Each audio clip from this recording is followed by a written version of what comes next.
ខ្ញុំបាទសូមធ្វើការអនុញ្ញាតគោរពនិងជម្រាបសួរពុកម៉ែបងប្អូននិងទស្សនិកជនជាទីគោរពថ្ងៃនេះជួបជាមួយនឹងខ្ញុំបាទ MC Play ខ្ញុំបាទសូមលើកយកនៅជោគជាតារាសីប្រចាំថ្ងៃច័ន្ទថាតើនៅក្នុងថ្ងៃច័ន្ទនេះដួងរាសីរបស់ពុកម៉ែបងប្អូនប្រែប្រួលផ្លាស់ប្ដូរទៅជាយ៉ាងដូចម្ដេចនោះដើម្បីកុំឲ្យខាតពេលវេលាយូរនោះសូមអញ្ជើញរីករាយសន្តាប់ជាមួយនឹងខ្ញុំបាទដូចតទៅសម្រាប់អស់លោកអ្នកដែលកើតឆ្នាំជូតកណ្ដុរមាសអូបរ៉ាចិញ្ចឹមនាំលៀបនាំជ័យនាំសុភមង្គលប្រាថ្នាអ្វីបានសម្រេចហើយអនាគតខ្លាចជាអ្នកមានស្ដុកស្ដំម៉ោងនាំលៀបសំណាងគឺម៉ោង4ព្រឹកដល់ម៉ោង6ល្ងាចពណ៌នាំលៀបសំណាងគឺពណ៌ខ្មៅនិងពណ៌សលេខនាំលៀបសំណាងគឺលេខ32និងលេខ78សូមខមមិនលេខ799យកលៀបសម្បត្តិទេវតាទ្រព្យមានបារមីស័ក្តិសិទ្ធិណាស់ចេញភ្លាមទំនេរទីឆោតបំផុតសម្រាប់អស់លោកអ្នកដែលកើតឆ្នាំជូតនៅថ្ងៃនេះបើលោកអ្នកធ្វើអ្វីកុំរងចាំយូរពេកពីព្រោះថាផលជាផ្លែផ្កាតែងតែហុចមកវិញជានិច្ចសម្រាប់អ្នកប្រកបមុខរបររកស៊ីជួញដូររាសីងើបឡើងខ្ពស់ដូចនេះទោះជួញទីជិតឆ្ងាយលោកអ្នកអាចសម្រេចផលល្អចូលមកបានក្រាន់បំពេញបំពង់ផងដែរសម្រាប់ការធ្វើដំណើរទីជិតឆ្ងាយមានភាពសុខដុមទាំងពេលទៅនិងពេលត្រឡប់មកវិញរីឯបញ្ហាសម្ព័ន្ធស្នេហាកំឡោះក្រមុំមានការស្មុគស្មាញក្តីបើលោកអ្នកធ្វើការដោះស្រាយតែងតែជួបសេចក្តីសម្រេចជានិច្ចសម្រាប់អស់លោកអ្នកដែលកើតឆ្នាំឆ្លូវកូននាំលៀបនាំជីនាំសុភមង្គលប្រាថ្នាអ្វីបានសម្រេចហើយអនាគតខ្លាចជាអ្នកមានទ្រព្យស្ដុកស្ដំម៉ោងនាំលៀបសំណាងគឺម៉ោង6ព្រឹកដល់ម៉ោង8យប់ពណ៌នាំលៀបសំណាងគឺពណ៌សនិងពណ៌ក្រហមលេខនាំលៀបសំណាងគឺលេខ21និងលេខ54សូមខមមិនលេខ555យកលៀបសម្បត្តិទេវតាទ្រព្យមានបារមីស័ក្តិសិទ្ធិណាស់ចេញភ្លាមទំនេរទីឆោតបំផុតនិងមានសំណាងល្អប្រទានសម្បត្តិមហាសិទ្ធិមានលៀបមានជ័យមានលុយចូលហោហៀចំពោះឆ្នាំឆ្លូវនៅថ្ងៃនេះយីអូនរបស់អស់លោកអ្នកមិនគប់ប្រសាទេចូលមានការប្រយ័ត្នប្រយែងអារម្មណ៍មួម៉ៅក្តៅក្រហាយមិនដឹងមុខក្រោយនាំឲ្យកើតរឿងតូចคล้ายជារឿងធំណាមួយគេចោមរំស្អប់បង្កជាឥទ្ធិពលអាក្រក់រោគនឹកស្មានមិនដល់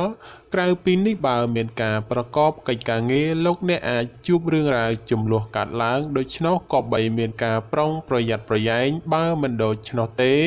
ចូលធ្វើគោធ្វើថ្លង់ខ្លះទៅប្រសើរសម្រាប់អ្នកប្រកបមុខរបររកស៊ីជួញដូរទីជិតឆ្ងាយលៀបតូចធំច្រើនបាល់ហួសឬកុហករំលងពេលនេះអាចឆោងចាប់បានខ្លះវិញហើយរីឯសេចក្តីស្នេហាប្រុសស្រីមានការច្រណែននិងមើលផ្លូវអាក្រក់ចំពោះគ្នាច្រើនសម្រាប់អស់លោកអ្នកដែលកើតឆ្នាំខាលខ្លាមន្ត្រីចិញ្ចឹមមានប្រាជ្ញាឆ្លាតវៃមានគំនិតភ្លឺថ្លាហើយអនាគតខ្លាចជាអ្នកមានអំណាចនិងទ្រព្យស្ដុកស្ដំម៉ោងនាំលេបសំណាងគឺម៉ោង5ព្រឹកដល់ម៉ោង8យប់ពណ៌នាំលៀបសំណាងគឺពណ៌សនិងពណ៌ស្វាយលេខនាំលៀបសំណាងគឺលេខ59និងលេខ69សូមខមមិនលេខ222យកលៀបសម្បត្តិទេវតាទ្រព្យមានបារមីស័ក្តិសិទ្ធិណាស់ចេញភ្លាមទំនេរទីឆោតបំផុតនិងមានសំណាងល្អនិងប្រទានសម្បត្តិមហាសិទ្ធិមានលៀបមានជ័យមានលុយចូលហោហៀចំពោះឆ្នាំខាលនៅថ្ងៃនេះការប្រកបការងារឃើញថាមានការជឿនលឿនទៅមុខយឺនហើយជាពិសេសមានបញ្ហាប្រតឹងប្រទើសជាមួយអ្នកដទៃថែមទៀតចំពោះអ្នកប្រកបមុខរបររកស៊ីជួញដូរវិញលោកអ្នកត្រូវតែចេះសន្សំទ្រព្យល្អិតល្អោចឡើងទៅកុំខំប្រមូលតែទ្រព្យធំព្រោះថ្ងៃនេះសម្បូរតែទ្រព្យល្អិតល្អោចប៉ុណ្ណោះសម្រាប់ការធ្វើដំណើរទីជិតឆ្ងាយកុំកបីសេពគប់លបែងស្រីស្រាព្រោះនាំភាពទុក្ខសោកមកវិញតែប៉ុណ្ណោះរីឯបញ្ហាគូគ្រងប្តីប្រពន្ធឬគូស្នេហ៍កំឡោះក្រមុំមានដំណើរការថយក្រោយនិងប្រឆាំងគ្នាច្រើនសម្រាប់អស់លោកអ្នកដែលកើតឆ្នាំថោះទុនសាយមាសមានបារមីដែលជះមានអំណាចមានមនុស្សជួយជ្រោមជ្រែងការងារតូចធំដើម្បីឲ្យអនាគតខ្លាយជាអ្នកមានទ្រព្យសម្បត្តិស្ដុកស្ដំម៉ោងនាំលេបសំណាងគឺម៉ោង5ព្រឹកដល់ម៉ោង9យប់ព ពណ៌នំលាបសំណាងគឺពណ៌ប្រផេះនិងពណ៌លឿងលេខនំលាបសំណាងគឺលេខ22និងលេខ43សូមខមមិនលេខ888យកលាបសម្បត្តិមហាសិទ្ធិមានបារមីស័ក្តិសិទ្ធិណាស់សេចេញភ្លាមទំនាយទាយឆុតបំផុតនិងមានសំណាងល្អនិងប្រទានសម្បត្តិមហាសិទ្ធិមានលាភមានជ័យមានលុយចូលហោហៀចំពោះឆ្នាំថោះនៅថ្ងៃនេះការប្រកបការងារមានការជឿនលឿនទៅមុខច្រើនផ្នែកក្នុងនេះមិនថារឿងការងារប្រកាសឬរឿងផ្ទាល់ខ្លួននោះឡើយសម្រាប់អ្នកប្រកបមុខរបររកស៊ីជួញដូរវិញមានភាពរលូនល្អទៅមុខនិងការរកប្រាក់កម្រៃទៀតសោតក៏ក្រាន់បើជាងមុនផងសម្រាប់ការធ្វើដំណើរទីជិតឆ្ងាយមានភាពសុខដុមទាំងពេលទៅនិងពេលត្រឡប់មកវិញ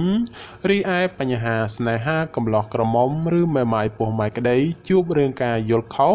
និងភាពប្រចែប្រច័ណ្ឌកំពុងចូលលោកលុយច្រើនដូចនេះត្រូវកាត់បន្ថយការបង្កចំនួនវិវាទចេញពីខ្លួនខ្លះទៅប្រសើរសម្រាប់អស់លោកអ្នកដែលកើតឆ្នាំរោងពោះអ្នកក្រេតមន្ត្រីចិញ្ចឹមធ្វើកិច្ចការងារអ្វីមួយតែងតែមានគំនិតជ្រះថ្លាប្រាថ្នាអ្វីបានសម្រេចធ្វើការតូចធំតែងតែមានអ្នកគ្រប់គ្រងទំនុកបំរុងសពគ្រប់បែបយ៉ាងម៉ោងនំលាបសំណាងគឺម៉ោង7ព្រឹកដល់ម៉ោង8យប់ពណ៌នំលាបសំណាងគឺពណ៌សនិងពណ៌ក្រហមលេខនំលាបសំណាងគឺលេខ46និងលេខ98សូមខមមិនលេខ168យកលាបសម្បត្តិអុកញ៉ាមានបារមីស័ក្តិសិទ្ធិណាស់សេចេញភ្លាមទំនាយទាយឆុតបំផុតនិងមានសំណាងល្អនិងប្រទានសម្បត្តិមហាសិទ្ធិមានលាភមានជ័យមានលុយចូលហោហៀចំពោះឆ្នាំរោងក្នុងថ្ងៃនេះមានជោគមានសេរីហើយបើទោះបីធ្វើអ្វីក៏ដោយតែងតែមានការរីកលូតលាស់និងមានជោគមានជ័យគួរសមសម្រាប់អ្នកប្រកបមុខរបររកស៊ីជួញដូរមានការប្រជែងគ្នាច្រើននិងជាពិសេសមានការប្រទាំងប្រទើសជាមួយអ្នកមានមុខរបរដូចគ្នាហេតុនេះក៏បីធ្វើចិត្តឲ្យទូលាយទៅគ្មានរឿងរ៉ាវចម្រូងចម្រាសកើតឡើងសម្រាប់ការធ្វើដំណើរទីជិតឆ្ងាយជួបភាពសុខដុមទាំងពេលទៅនិងពេលត្រឡប់មកវិញរីឯសេចក្តីស្នេហាកំឡោះក្រមុំមានការជឿនលឿនទៅមុខនិងផ្អែមល្ហែមល្អចំពោះគ្នាប្រពៃសម្រាប់អស់លោកអ្នកដែលកើតឆ្នាំអាសាញ់ពោះទេវតាចិញ្ចឹមមានលាភមានជ័យមានមនុស្សជាច្រើននាំគ្នាស្រឡាញ់រាប់អានសាទរម៉ោងនាំលាភសំណាងគឺម៉ោង6ព្រឹកដល់ម៉ោង8យប់ពណ៌នំលាបសំណាងគឺពណ៌លឿងនិងពណ៌ខ្មៅលេខនំលាបសំណាងគឺលេខ56និងលេខ89សូមខមមិនលេខ777យកលាបសម្បត្តិអភិជននៅលុយរយលានមានបារមីស័ក្តិសិទ្ធិណាស់សេចេញភ្លាមទំនាយទាយឆុតបំផុតនិងមានសំណាងល្អនិងប្រទានសម្បត្តិមហាសិទ្ធិមានលាភមានជ័យមានលុយចូលហោហៀចំពោះឆ្នាំអាសាញ់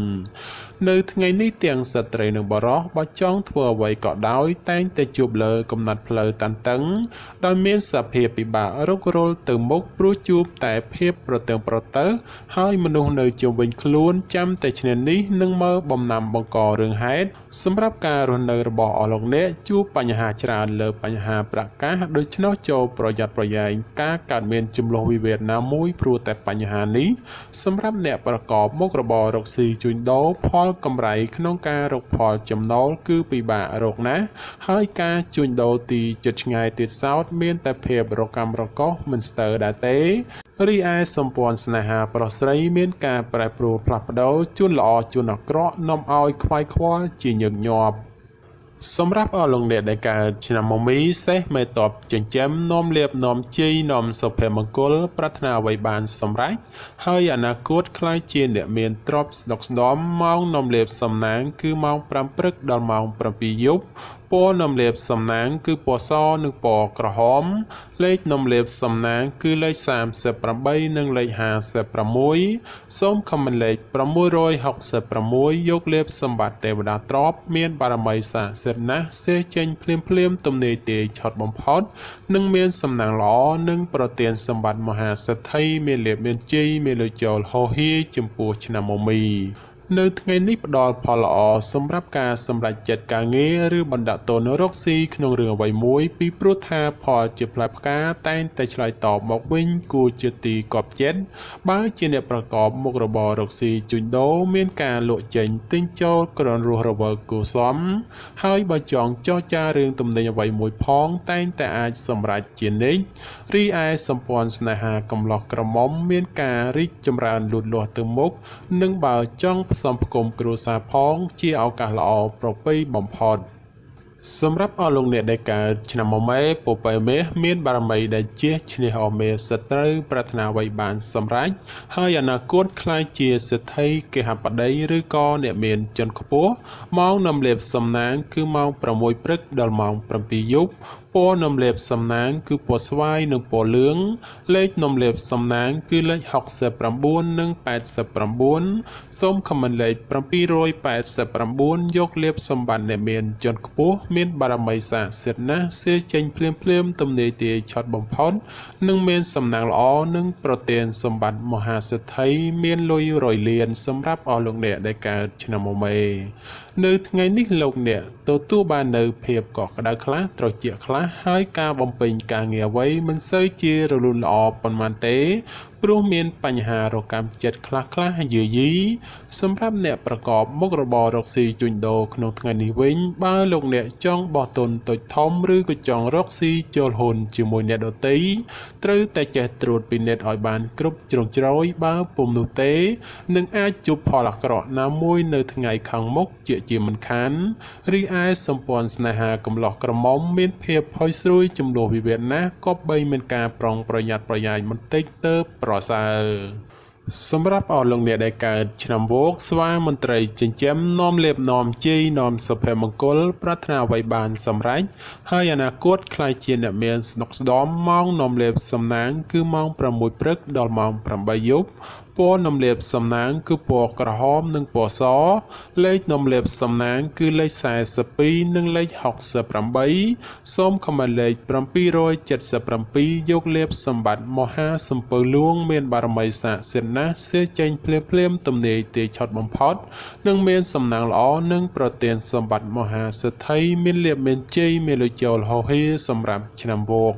នៅថ្ងៃនេះបើទោះបីធ្វើអ្វីក៏ដោយចូលប្រយ័ត្នប្រយែងទទួលរងការខូចខាតអ្វីមួយរកនឹកស្មានមិនដល់ក្រៅពីនេះបើមានទំនាក់ទំនងការងារឬក៏ធ្វើអ្វីមួយងាយនឹងភ្លៀងផ្្លាត់ណាស់ក៏បីមានការប្រុងប្រយ័ត្នប្រយែងទើបអាចជាផុតពីផលលំបាកទាំងពួងទៅរួច